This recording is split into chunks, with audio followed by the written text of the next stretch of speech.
Prince Harry left Meghan Markle at home to toast their first engagement anniversary without him. Rather than celebrating the passing of 12 months since popping the question, the Duke traveled to another continent the day before, on November 26, 2018. Leaving Meghan, who was pregnant with Archie, in their then UK home came as a surprise given the special occasion, but duty called for the formerly working senior royal.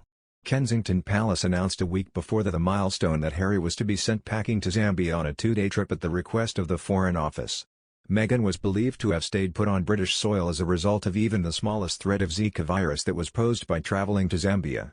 Official word from the palace was that Meghan was never pendant for the trip, which came only a few weeks after the couple completed a tour of Oceania, Cosmopolitan reported.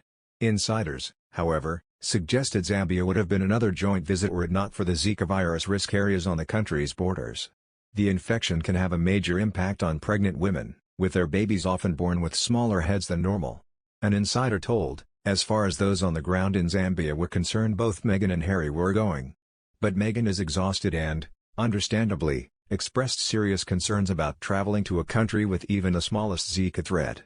While the Duchess of Sussex was looking back on the moment she was asked to join the firm, Harry was busy shaking hands more than 6,000 miles away. The trip 3 years ago was organised to celebrate the UK's relationship with the southern African country and involved the Prince meeting Zambian military veterans, officials, social workers and young people.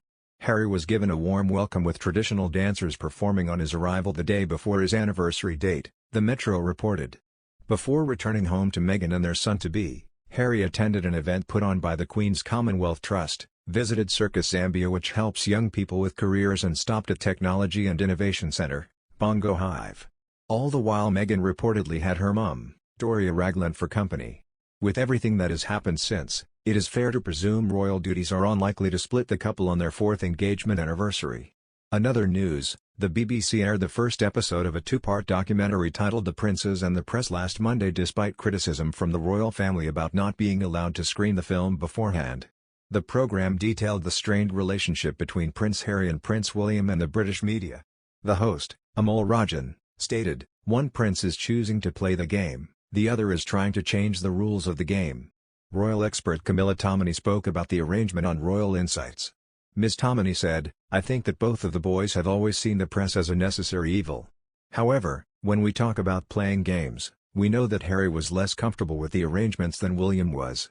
We saw this particularly when Meghan came on the scene and he actually got Jason Knauf, then Communications Secretary, to release this quite unprecedented statement where he did refer to it as a game that he and Meghan weren't willing to participate in.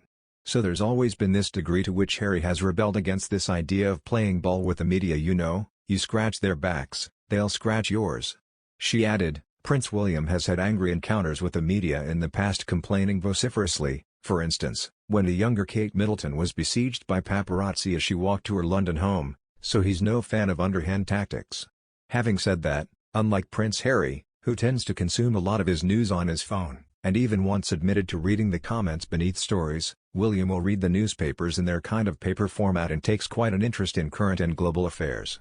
You could say that perhaps he's got a different perspective of the media than Harry has. In the past, we've seen William absolutely lose his temper over intrusion. A classic example is when Kate was photographed topless in the south of France on holiday. So we have had those sorts of tosses in the past, but they have abated in recent years. Probably because the the interest has abated. So that in turn has kind of solved the problem, I think, for the Cambridges. For Harry and Meghan, their complaint isn't just about intrusion. It's also about negative headlines and whether they are fair and accurate.